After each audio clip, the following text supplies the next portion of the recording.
suction the patient. Okay. Before I suction the patient, I'm probably gonna go in and I'm going to assess the need to suction them, and therefore I will provide privacy, do my hand hygiene, introduce myself, check my what? 2 patient identifiers, right? Which are? Name and date of birth. And then I'm gonna say it's, hello, there's no name yet, so I call them anonymous. Hello, anonymous. What do you want me to say, Mr. X? John Doe? I'm noticing when I'm listening to your lungs that I'm hearing some fluid in there, so I think we need to suction you. Would that be okay with you? Do we leave persons who have a trach flat? No. What's the first error? Should be at 30 degrees, right? Let's move him up. This is good. For now. Oh, sorry. So I'm going to leave the room and I'm going to grab the equipment I need, and the equipment I need is some PPE, which is a mask with a face shield or goggles. I'm not gonna put them on, so I can talk to you, just like I'm not gonna provide privacy so that you all can observe. But I need to get a PPE, and I've also seen in there that he also needs some trach care done, so I'm also gonna bring a trach care kit in with me, just because I want to cluster my care, but I'm going to do the suctioning first. I'm going to gather my sterile saline, and I'm going to get my hydrogen peroxide. I am going to gather a towel or a blue pad or something to put over the patient's gown, just in case there are some secretions that may come out. I'm going to bring a lubricant for the mannequin. The lubricant with the live person is the saline for suctioning, but we can't put saline in the mannequins, but we can use lubricant. I want to also make sure that there usually is an ambu bag to hyperoxygenate the patient in the room, and my assistant will be doing the hyperoxygenation. I'm going to make sure that there are cleansing cloths in the room, because I need to cleanse off my area, right? So I'm going to gather all my equipment, and I'm going to knock on the door, and I'm going to say, hi, Mr. Doe, I'm back, and I've got some equipment to suction you. And I also noticed while I was doing my assessment that the area around your tracheostomy is a little soiled, so I'm going to do some trach care at the same time. So I'm going to put this someplace else. I'm going to grab one of my cleansing cloths. I'm just going to put this here. In real life, you won't put it on the bed. In real life, we have counts. Real life. Hi, assistant. Oh, yeah. Now, when I use cleansing cloths, I remember this stuff is a cleanser, and it can be really rough on your hands, so please wear gloves. Because what do we know about chemicals seeping through skin? Can they seep through skin? Yes. So we don't want that to happen. I'm in the patient's room. I provided privacy. I have done my checks to make sure that this patient is the right patient. I've introduced myself. I've talked to the patient about what's going to happen. I have my aid with me. I have probably maybe even brought in my sat meter, because I want to check sats while I'm doing some procedures. I've done my hand hygiene.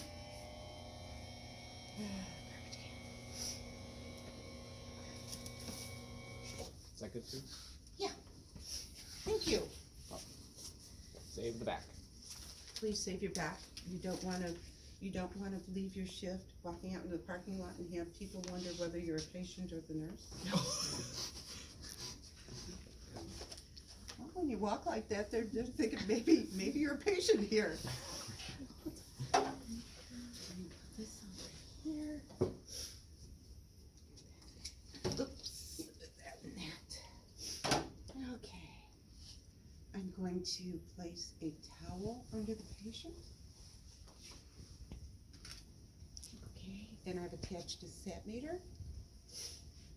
And that's, my oxygen is turned on, and I turn it on to 15 liters, correct?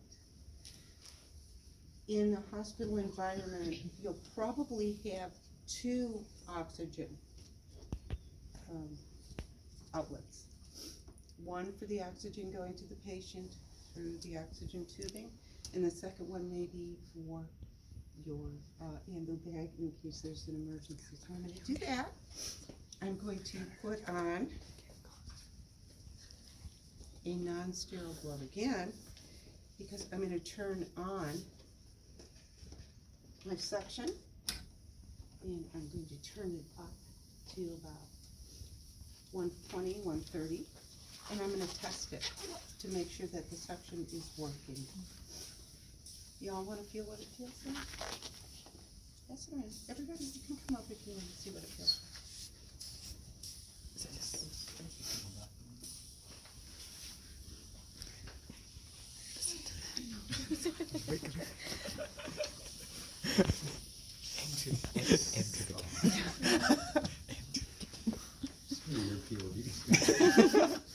I mean, you know, because you can feel the difference between low suction, which is what you will use for NG tubes, and the high suction, which you will do for airway suction.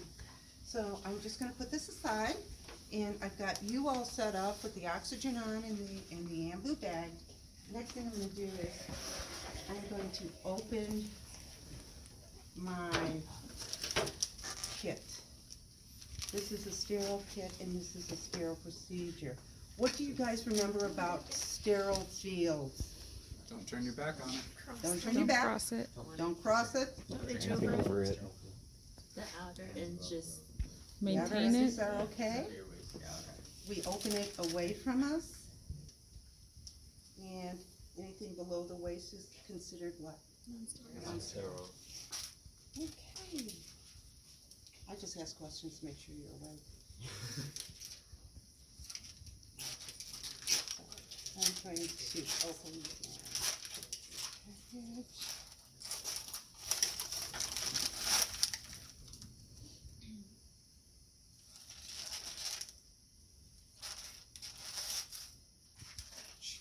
And I'm looking for which way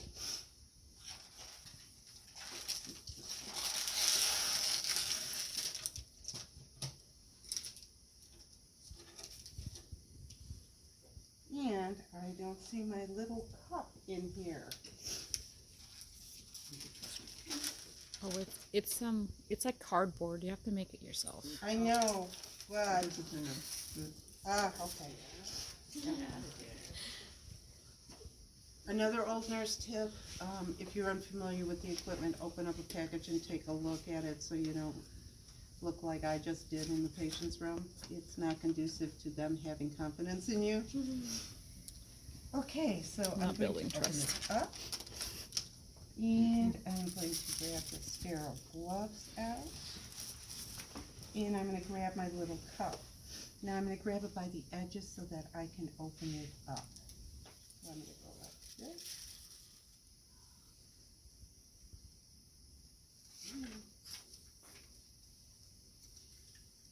Now I'm gonna pour sterile saline into the cup here. So I'm gonna open this up.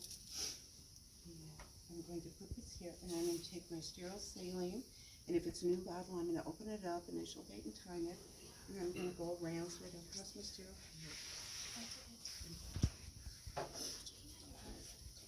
The next thing I'm going to do is I'm going to open up my sterile gloves. And make sure I'm going to the right way.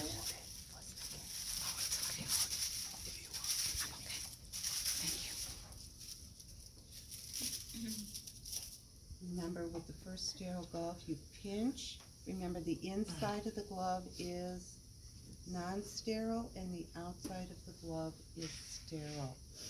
So I'm going to glove my dominant hand first, so I'm going to pinch.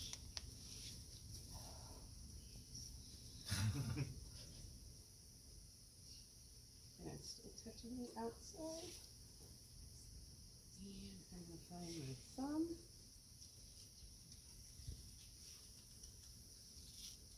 In, and then I'm going to scoop, right? Scoop.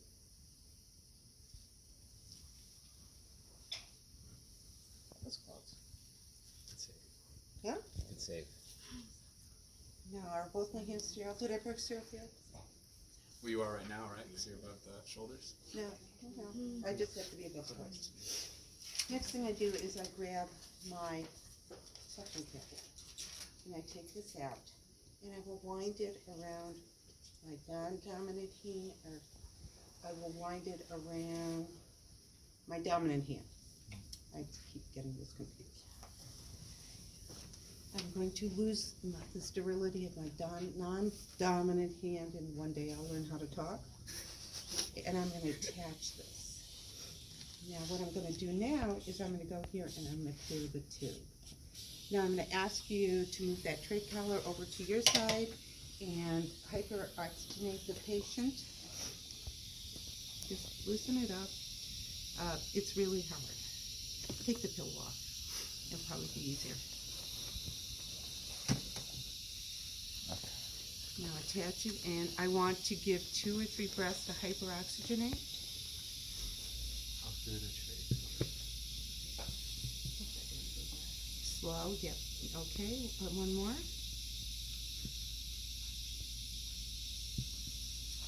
There you go. Now disconnect.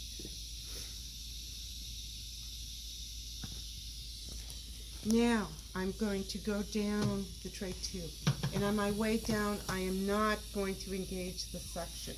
I engage the suction intermittently on the way out only. So I'm going to go in, and I'm going to go all the way down till I hit resistance at the bifurcation. And then I'm going to twist and pull it out for about 10 seconds. I'm going to ask you to put that oxygen collar back on him. Oxygen collar, the collar. Oh, the collar. Thank you. And let him rest, and I'm going to look at the O2 sats. I could go like this and keep this sterile. If I have my stethoscope hanging around my neck, I can go in one ear, the other ear, and listen, right? And if I hear clear lung sounds, do I need to go down again? No. If I still hear some rails or some rails, do I need to go down again? Yeah. How long do I have to wait? 1 minute. 1 minute. Okay, 1 minute's up, so I'm going to ask you to take that aside. And I want you to hyperoxygenate the patient a couple times. I'm going to clear my tube.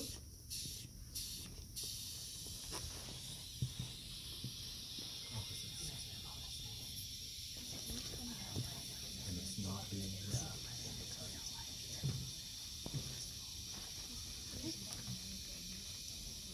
And I'm going to go down again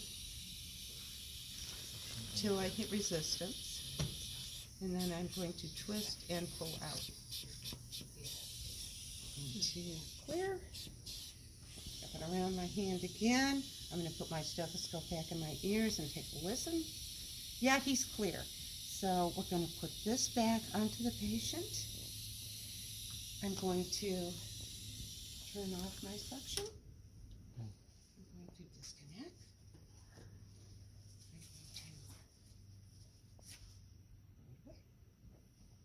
And I'm going to wash my hands. And I'm going to document. What am I going to document? the amount of tolerance. How many times I went down, Yeah. what I got out, color, was it scant, was it copious, How the patient tolerates. and how the patient tolerated it. And I'm going to probably also include my lung sounds assessment, right? And my O2 sats, right? Okay, any questions? Did I miss anything on the sheet?